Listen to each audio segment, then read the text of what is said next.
ready to build resiliency, create a healthy lifestyle, and overcome adversity with a warrior mindset. This is Define the Fight with Mariah Prussia.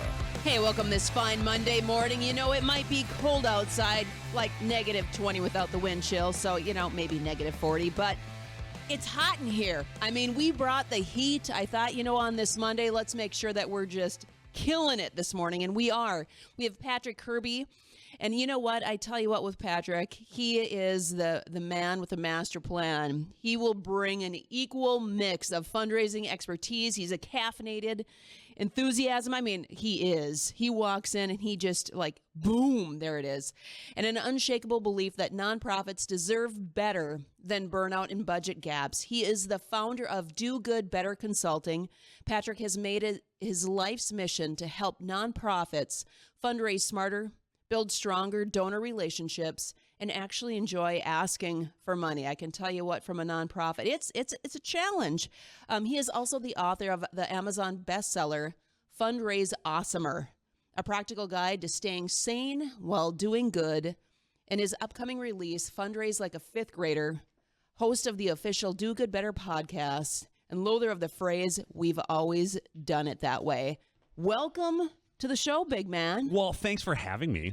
By the way, your intro is amazing. I didn't get a chance to tell you that. I like your intro. It gets me all rocked up. Does it? I feel like I want to rock and roll after I hear that. You're amped. You're amped right away. Right when you walk in the door, it's like, boom, here's Patrick. All the time. No, I try to. Again, I'm doing my best not to be toxically positive, but I do my best to be as positive as possible. I think you wake up in the morning, you get a choice. I feel like there's enough dour things happening in the world, so I'm going to be a bright, shiny light. I'm going to be a caffeinated, a bunch of enthusiasm for all to see. Yes. Do you ever not have is your light ever slightly dim? Do you have those days or those moments? Maybe not a full day, but maybe a couple minutes, maybe an hour where you're just like, holy heck. Yes. Okay. Yes. I think anyone who is an overly extrovert kind of human needs a recharge at some point. 100%. So you have to, otherwise you're a crazy person. I don't think that's a person that. I don't think that person exists. It could be that high all the time. But usually it's after the kids are in bed and it's okay, now I need to recharge my batteries. What nerdy thing am I going to do to kind of wipe my brain clean so I can start the next day as amped up as possible? Yeah. No, I get that. Because the thing is, if you're an extrovert and you're always giving, right, and providing energy to, it's you are the plug-in source for people to plug into. Yeah. It's okay, this energy is going outward. I need to make sure that you're taking energy inward at the same point, because otherwise you're not going to be able to serve anyone. No, it took me a long time to figure that out too. So, hat tip, Tim therapist. But a lot of that I think was.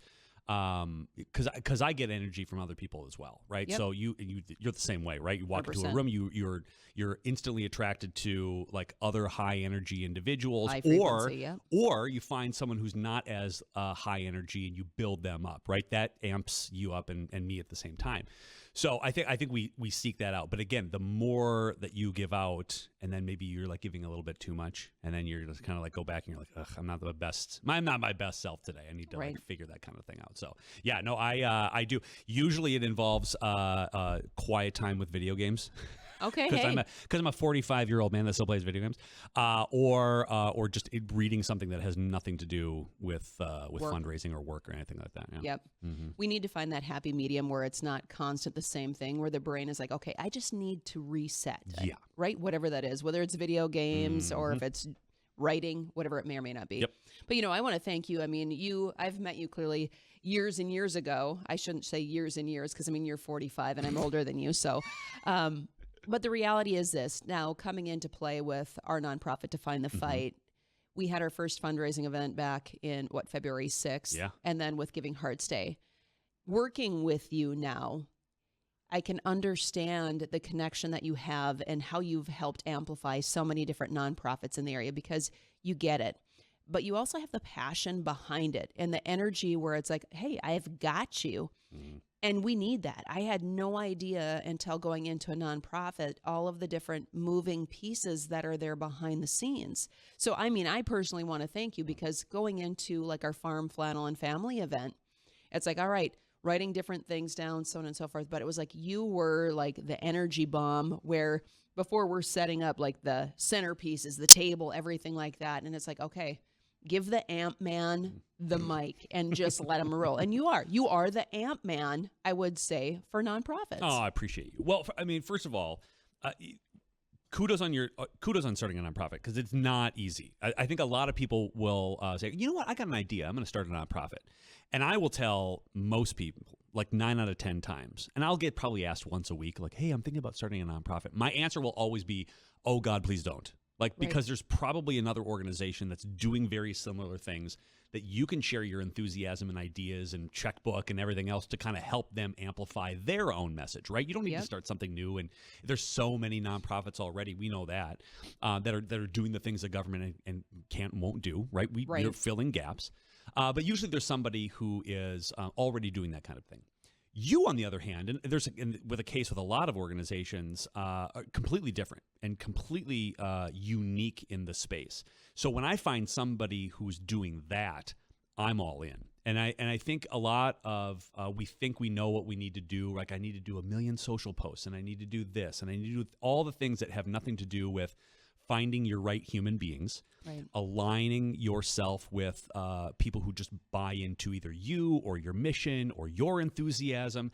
That's what you need to concentrate on. So I'm constantly trying to reframe what success looks like based on who I'm working with or what their needs are, and usually it's not the same thing. They think, if I don't raise $1 million in this one event, I'm a failure. No, you aren't. You just met 100 new cool people who now know what you do and who are going to go run through walls because they were inspired by you, right?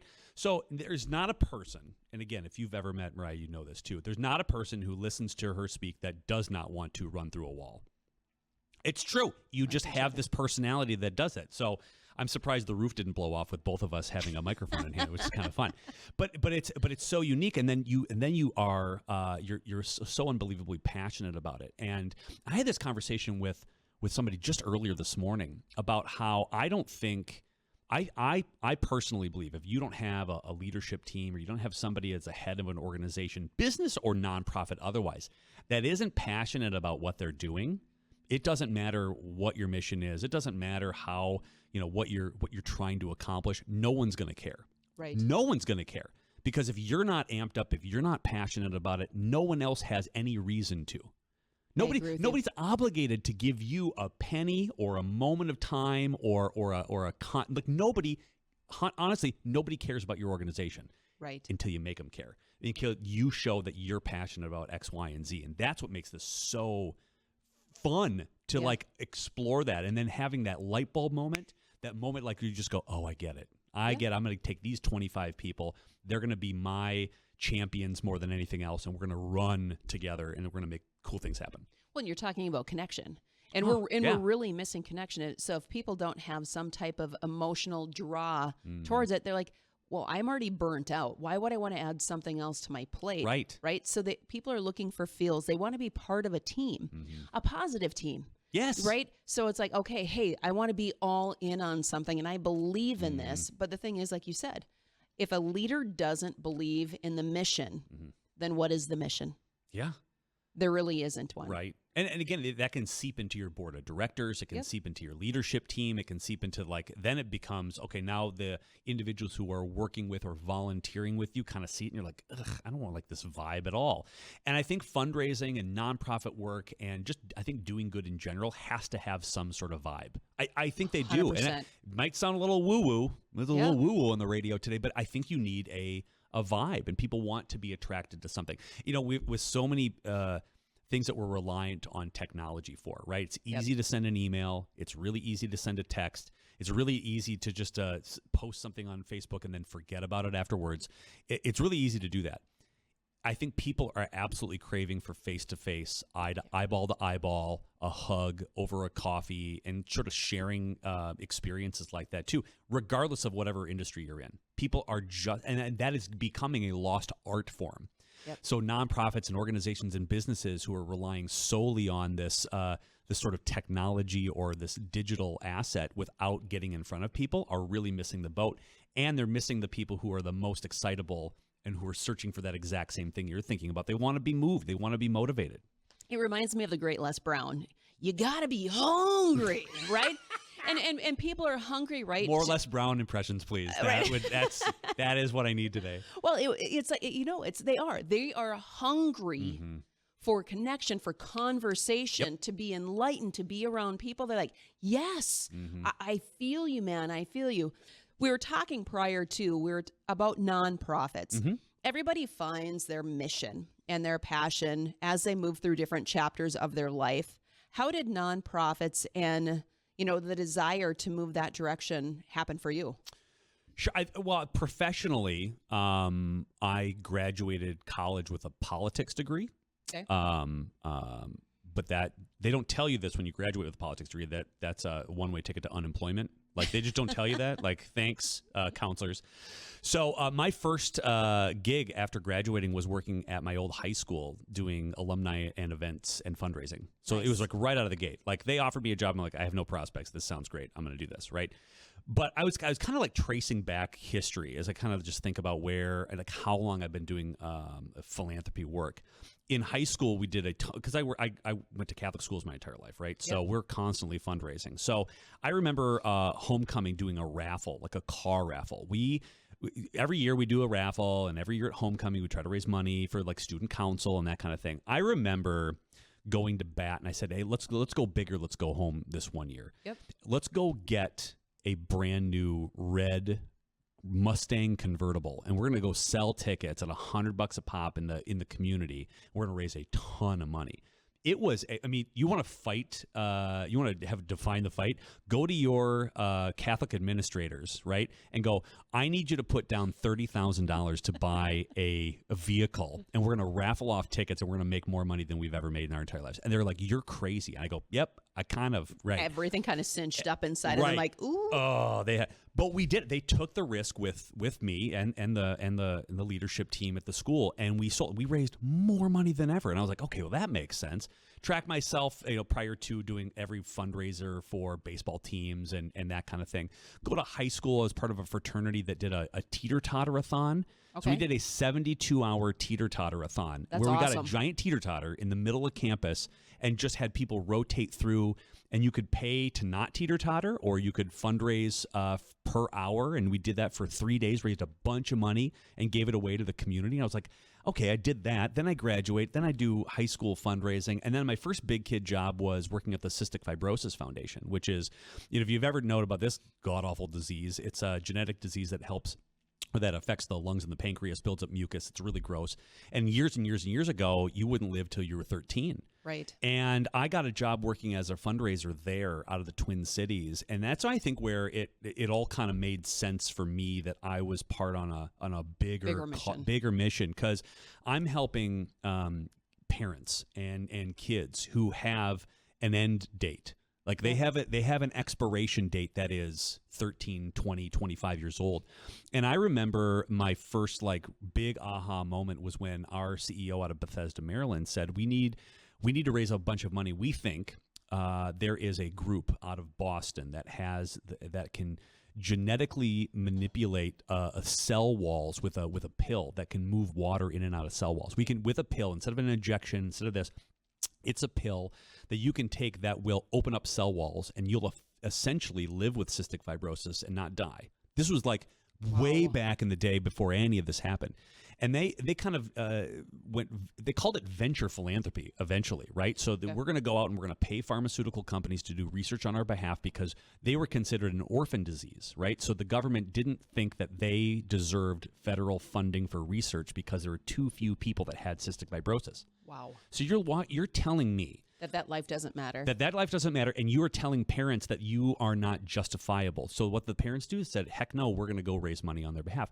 So we raised so much money, and then I watched this drug pipeline fill because people understood that if they didn't help, no one else would. Right. And it was this gigantic like aha moment. Like, oh my God, this is exactly where I need to be, and I need to push and sort of do my due diligence and just work as hard as I possibly can. And I fell in love with it because you get connected to these individuals. One of my best friends I met during this whole thing. And not only is he 100% lung function right now on this brand new drug, he's going to outlive me. I keep telling him this. He's going to be you outlive me for sure. And I got to watch that happen he was told by his doctors that he would never live. He told his parents, the doctors. And how old was he when you met him? He was 22. Okay. 21. So he gets to tell me the story that when he was born, they got diagnosed with cystic fibrosis. They're like, well, you expect him to live to 13 and nothing more. So on his foot, both his feet, he's got a 1 and a 3 tattooed. That's so awesome. We get to look down and go, hey, still alive, still kicking, and he's well into his late 30s. And so it keeps going. So I think it was that moment. And then there was another, I think, most prominent moment I think I had where I knew I was in the right space. Was I got the wonderful opportunity to be the CDO at the Ann Carlson Center out in Jamestown. So I was their fundraising director out there, and I remember walking down the hallway and just complaining about spreadsheets or budgets because that's what you do, and you're like in a C-suite there. And I remember a kid screaming down the hallway, like running down the hallway, right? And so his teacher's chasing after him, his DSP's chasing after him, some other staff member, like a custodian person's chasing after this kid, and he's like, haha, can't catch me, and just racing down the hallway. They're like, stop him. And I was like, nope, this is too hilarious because I've got kids and you got to deal with this too. Well, it turns out that kid was told when he was that he would never walk or talk ever. And so he's now he's running down the hallway, talking, running, laughing, giggling, living his best life, escaping classroom stuff, which is what we all wanted to do when we were in grade school too. And I was like, there's a defining moment. And I go, anything that I have in my life is inconsequential to others who are really going through the worst of it. And that kind of set me off on not only starting the business to help as many organizations as possible, but really kind of set it up to going, okay, I'm unbelievably fortunate in my life. I haven't had, a ton of tragedy, in general. And so how can I be in a position to help as many organizations as possible? This is my calling. I'm going to help organizations raise money, find those cures, figure out how to make their families better, do my best to solve all of these seemingly unsolvable issues in our community, and I'm going to do it by trying to help them fundraise and figure out strategies that work. And I want to circle back to the two stories that you shared in regards to your friend and the kid running down the hallway. It floors me the fact that we still are listening to, when it comes from a medical perspective, of expiration dates. Yeah. Right? Yes. The reality is this: no one knows an individual's expiration date. So the reality is, in our lives, we have to make sure that we're living and leading our best life possible. So whatever you may hear that is a negative, or, some people will take that to heart, like, this is the date that, I'm going to be passing. Yeah. The reality is, no one actually knows that. So kudos to those two individuals. I'm like, no. Here, look at my feet. Yeah. I'm still moving. I'm still here. Yeah. And I'm always moving forward. But for you to make sure that it's like looking at the need and the desire to help individuals, not just the individuals that may be being served by the program, but the fact of to help keep, like, putting the oxygen mask on the nonprofits so they can continue to help others move forward also. Well, the other thing too is, like, I get to be in a position to talk with donors as well. Yeah. And you think it's like, on the surface, and if you're an outsider looking in, you're like, oh God, all you do is ask for money. And like, yeah, well, that's part of it. But the other thing is you're getting in front of individuals who have the capacity to give, and then they have this desire to help, but they don't know how to. So a lot of organizations and a lot of individuals are out there who want to give, but they have no roadmap. They're passionate about something, but they don't know quite yet what it is, or they're very passionate about kids or health or wellness or homelessness or whatever the basic need is that they're obsessed with, whether they had an experience in their life or not. And they now have acquired enough wealth that they think they can give some of that away.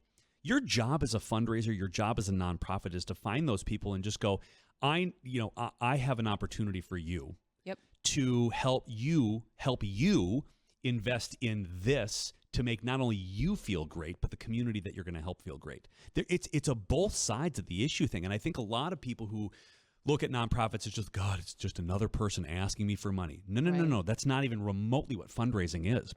Fundraising is building a relationship and giving people an opportunity to do wonderful things. Yep. And you're giving them a blueprint and a roadmap to do that. That's what fundraising is. Which is awesome. And it brings up this quote. I was listening to a speaker when I was down in Texas, and the term money can't buy happiness, right? Mm-hmm.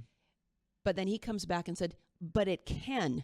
When you have the financial means to help other individuals, it can buy happiness because you're providing the reach for other individuals. So, and now I want to talk about the Amazon bestseller, Fundraise Awesomer, because I didn't even know that awesomer was a word, but you know what? I'm sure it came out of your dictionary. Yeah, it wasn't a word. In fact, when I was in the final edits of that book, I sent it to my mom, who's a teacher back in the day, and she's like, "This book is really good.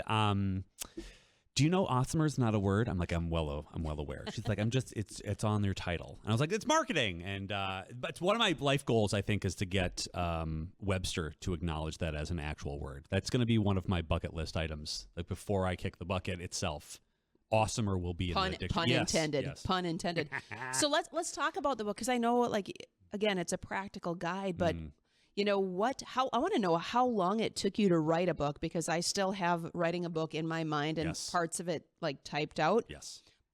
But let's go through that whole walk. So when I first started, before I started my consulting business, it was more of like I'm all over the place, like in my brain, right?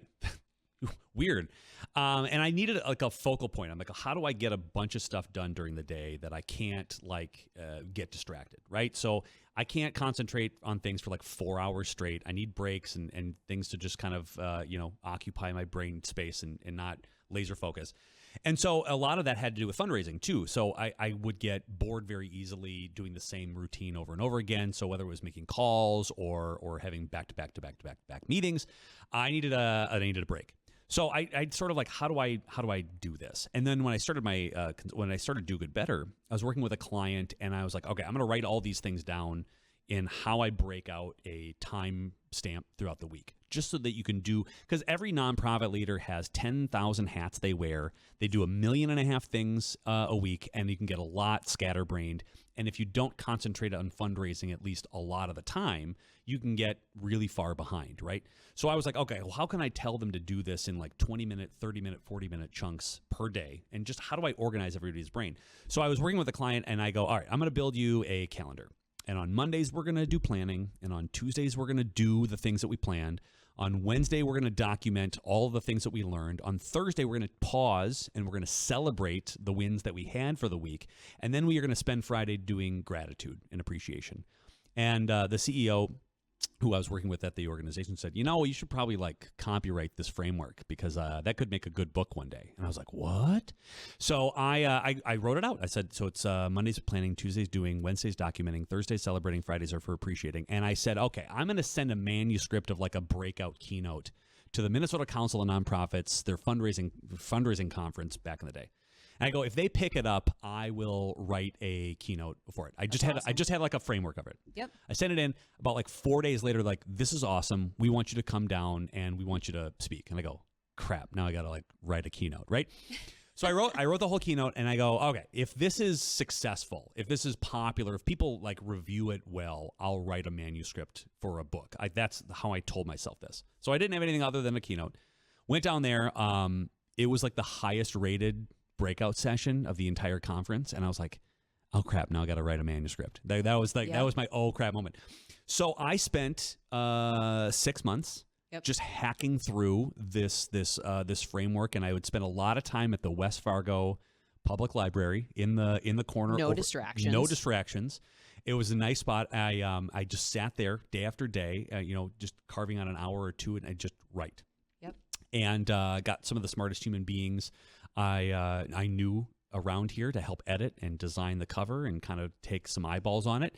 And then I just pushed, publish. I did it myself. I did it through Amazon. I said, I just have to get this out. This is kind of what I like training on. Yep. It was a great framework to like bring organizations on. It was great. And I remember I was in Fergus Falls. I was training that day. I was doing a whole half-day training with an organization in Fergus Falls. It was the day I released my book. And I literally just checked my phone for like messages, and it was like ding after ding of like book sale, book sale, book sale. I was like, what is going on here? And I checked Amazon, and it was like #1 ranked, like hot item bestseller in the category of nonprofits. And I was like, what on earth is going on? Like it was the most surreal moment ever. And then I got to like use that for the last number of years, and that's how I frame out people to do work. So like if you have 1.5 billion things, just pause, 20 minutes, plan on a Monday, right? Tuesday, it's the most productive day of the week because you've gotten through all your emails on Monday. You like got to get something done. You do the thing you said you were going to do. You've had amazing conversations all week already, and you want to document all those things because I can't. I think I have a superpower to remember things. Yep. I can't remember anything. So document it. Put it down. Whether it's a cocktail napkin or in a fancy CRM, put your stuff in there. And nonprofits do this horribly. And you know this now because you're now officially in a nonprofit world. You don't celebrate wins because you want to keep doing things. So you don't pause and just go, we did wonderful work. And nonprofits are terrible at sharing this. And then you spend days, you spend as much time as you possibly can on Friday just saying thank you to people who are mentoring you, to people who donated, to people who volunteered. And you write your handwritten thank you notes. And by the time they get their thank you notes on Monday, right, you're already starting a new week and you might want to call them for a coffee meeting. They're more likely to say yes because the last thing that they heard from you was a thank you note, thank you email, 100%. thank you. And that's the process. It's the whole cycle that happens over and over again. So it's been a wild ride with that particular book for the last couple of years. It's been great. So you self-published. Yeah. Now, knowing how you went through that whole cycle, would you do it the same way, or are there different things that you look at? Maybe I would shift a little bit. Yeah, I think I just did it because I wanted to get you wanted it out there. I wanted it out there. Yeah. I happen to be publishing my second book next month, which is kind awesome. of fun. And I'm doing it completely different. I'm getting it in front of people way earlier. I'm getting a whole bunch of pre-readers to give me feedback out of the gate. What needs to be tweaked? What do you like? What do you not like about it? What makes sense? So I had a whole bunch more perspective this time on writing it. And then I just went like, how do I get it in front of as many people as possible is kind of the goal with that. And I don't concentrate on sales. I don't care how many sales happen. It's how many people are inspired by or influenced by or who are motivated by 1 or 2 lines out of the thing. Well, and the thing is, too, is the more that you speak, you have tangibles also. So when people hear you speak, they're going to want to read more. But you also know, too, it's like word of mouth and the connection. As you speak about for the nonprofits and the different connections, it's the same with your books, right? Yeah. The more that you make connections, that emotional connection with people, they're like, I want to support you. Yeah. And I want to see what you have to say in your book. Yeah, I want that vibe in book form. I want that enthusiasm in book form. I want to just pick up a book and go, okay, I got this.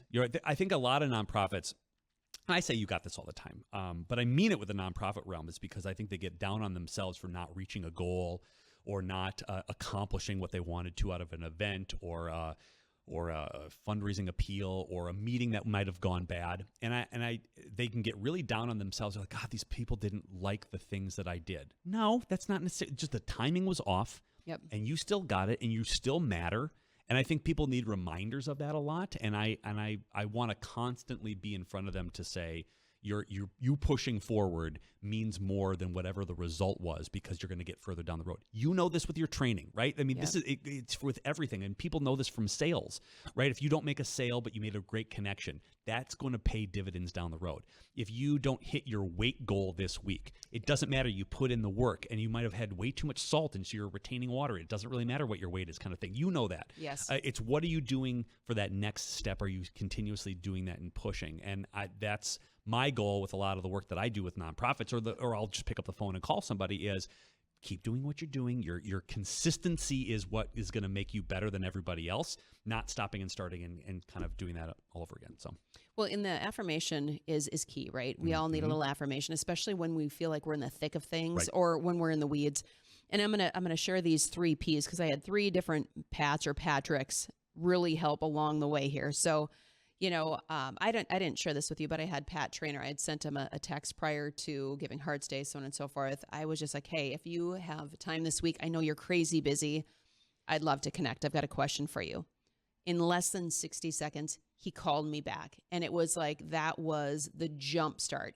Because, again, never plan like 3 events in a 12-day window, because unless you really love stress, and I think I probably do. But that was like the little like shot color that I needed, right? And then having a connection with you in regards to going out to eat lunch and looking at our first fundraising experience as a friend raiser versus a fundraiser, knowing that it's going to be smaller versus larger, because sometimes we want to hit the home run right away. But it's redefining what is the home run. The home run is awareness, and that's the key. And then that brought it right into, giving Hearts Day, and then clearly my significant other, having him help and put different hands on deck, with the event. It's amazing. Do we all need Pat t-shirts? Like, I think we need like Pat t-shirts. Be like Pat. Be like Pat. Be like Pat, right? Yeah. Or the triple Ps, right? I mean, it's all right. We'll roll with it. Yeah, I think so. But it's crazy, though. And I love the fact that you're writing and you're putting the fundamentals and the foundation and helping people build, because you're right. We do get scattered, and individuals who are extremely driven are challenged by that. And like you had said, squirrel, right? We can have squirrel moments where it's like, I know me too, personally. I don't want to sit in front of a computer for hours a day because I will go absolutely nuts. I have to move. I have to be doing different things, accomplishing multiple tasks, which I need to work on in a day, right? Where it's like, let's compress these down. It doesn't have to be an all or nothing. I think that's that same brain mindset too, is like, once you're done, you're always like, okay, now what next, right? So the patience level is so difficult for, I think, entrepreneurs. I think some fundraisers who are really successful, people who work in the nonprofit. You've already done that. So now what, right? So you write a book, it's in editing, and now you got to sit and wait until it comes out. You're like, well, now what? And you're just sitting there like, what am I going to do now? You could do 1.5 billion different things, but like, now you should probably do other stuff. Nope, now I want to do this, or now I want to do that. That's distracting from anything else, because we have no patience. It's terrible. Yeah. I have like 3 different inventions in the back of my mind right now, and the book and everything else, right? So it's like, hey, let's just go big or go home, and sometimes we just have to sit back and define the fight. Hey, we are back, and so is Patrick Kerr, because you know what? He's not going anywhere, and if he does, it's like you feel like this Hoover mentality where like the energy all of a sudden is just like sucked out of the room as soon as he leaves. Or you could look at it from this way. He left the energy in the room, where then it's like, all right, I'm going to keep this vacuum, right? That's what it's all about. Also, I'm still on an Achilles recovery, so I couldn't run that fast anyway. You could probably catch me. Like, I'm not going anywhere very fast. Yet. Once we get those gloves on, and start throwing down, life is just going to be, it's changed. By the way, side note, your offer of like, hey, why don't we do some boxing training? I told my kids that, and they're like, Dad, I don't think we approve of this. And I was like, why wouldn't you approve of this? Like, that sounds awesome. He goes, well, we're very concerned that you'd have to fight somebody and lose terribly. And I was like, what? Now I want to do it even more. Right, just because you want to prove them wrong. They had the opposite effect on me completely. So little did you guys know, just a little behind the scenes, we were talking about doing some one-on-one training and implementing in boxing. And Patrick and his kids came and watched the boxing event on February 1st. Mm-hmm. And our goal is to see if maybe down the road here, the end of this year, if he wants to get into the ring for a little amateur bout and kind of throw down, see what he's got. But again, it's step by step. But, if the kids want to like light the match and continue that, like, why not? That's what I'm saying. I know. I listen, I kind of want to do it now because they said I couldn't. So, just saying. Say I can't watch. So let's talk about Do Good Better Consulting. Yeah. What are key things that individuals can expect when a nonprofit reaches out to you on, like, what is the breakdown of that? Sure. So our whole main mission is we're trying to help nonprofits raise more money. That's our big goal. So whether it's like an annual campaign or a special event or your board of directors or whatever that is, we want to help. So usually it involves either someone reaching out and they're like, hey, I have this as a problem. And so I'm not licensed, but I'm definitely an amateur therapist when it comes to fundraising itself, right? So there's usually a seemingly unsolvable problem that we're trying to help them with, right? So they're blocked with an event idea, they're blocked with a relationship that they have with a potential donor, or they're just like, I don't know where to start getting people to understand who we are as an organization. So we really just have a conversation, and we just ask 1.5 million questions about where, what their mission is, what they're trying to accomplish, what their impact is, who they know, what their needs are. And usually it's a much simpler solution than they're trying to make it out, because you know this now more than anything, which is everything is now thrown into chaos and you think you have to do everything. You don't. You just have to do a couple of things. So we really take their complicated list or their 1.5 billion list and put it into 3 or 4 tangible, actionable things. And then we just figure out a way to work with them, whether it's a monthly meeting, whether it's a weekly meeting, whether it's a quarterly meeting, whether it's just a one-off, you need to have us come in and just like remotivate your board or your leadership team, we can do that. Or whether it's a 6-9 year long contract to kind of just kind of work with you nonstop. So it's a variety of different things. But if you're an organization that needs to raise more money, we got you. Patrick is your guy, right? Yes. So make sure that you guys are looking at Do Good Better Consulting. What is your website? DoGoodBetterConsulting.com. I figured. I mean, I was just going to throw it in just in case it wasn't like a .com or a .org, right? Yes. Yeah. Just thought I'd throw that out there. And then also, too, where can they find, when are you releasing your second book? So the second book, Fundraise Like a Fifth Grader, which is coming out March 17th. Save the date. Save the date. St. Patrick's Day, by the way. Hey. Because I get to pick and choose my release dates. And it's like, go green. Go green. Yes. See, this all works well. It lines up. Did you recognize that? I did. Okay, good. Yeah, I figured.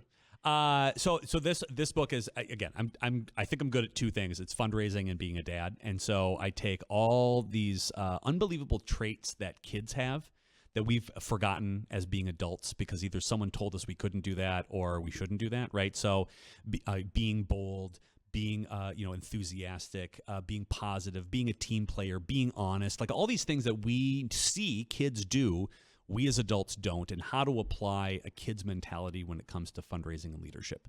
And I think it just matches really well, and each one of the little chapters has a bunch of dad stories, a bunch of fundraising tips and tricks, and that comes out on the 17th. You can find that starting in Amazon here in the next couple of weeks. And I think that's awesome, like you said, bringing that kid mentality into fundraising, because far too often we stop playing as adults. We have to take everything so serious. Yes. And what we actually do is we put up this wall or this barrier between you and a potential connection, because it's cold. I'll give you an example. So if you're out there listening and you've got kids, or you've been around kids, or you've seen kids, right?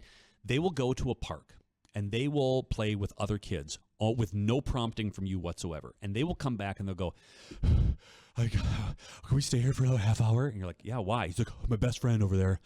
We want us to keep playing. I was like, who's your best friend? Oh, I don't know, but there's that kid right there. I'm like, how'd you become best friends? You're like, we just are. We like Pokemon together. And I was like, that's it? Mm-hmm. They don't have any like predefined like role expectations. And they just have another human being that they met, that they bonded with over something really ridiculous, like an ant or a bug or a rock or a Pokemon or whatever that is, and they're now best friends. Yep. And we've lost that ability to like meet somebody because we've got, well, this person wouldn't like me, or I wouldn't like them, or they've got politics that are different than me. Or it's the goal. Yes. Or it's the goal. It's like, okay, this is my vision. I'm 100%. Only looking at, like, this is what I need to do. I need to close the deal. And you're missing the point. You're missing all the points. And so what can we learn from what other traits that kids have in that brain space? Yep. Can we learn as adults, not only as fundraisers, but it turns out you can do this for sales, other business, other leadership kind of pieces, is that if you embrace your inner kid, these wonderful personality traits that kids have, I think you're going to be a better fundraiser, you're going to be a better nonprofit leader, you're going to be a better community leader, and then you're going to relate to your kids better too. So well, and you're going to have fun. Yes. So at the end of the day, it's all about having fun, and everything falls into place. Yes. So one more time, I want you to hit up your website and your 2 books. All right. It is DoGoodBetterConsulting.com, and you can find all the books on there, Fundraise Awesomer, and the soon-to-be-released Fundraise Like a Fifth Grader. March 17th. St. Patrick's Day. Hey. Well, Patrick, I want to thank you so much for joining us today on Define the Fight. And also, too, speaking of nonprofits, if you have yet to scope out our nonprofit, check out definethefight.org, where we are bringing health back to our children and back to the table. So until next week, we will see you later on Define the Fight. Thank you.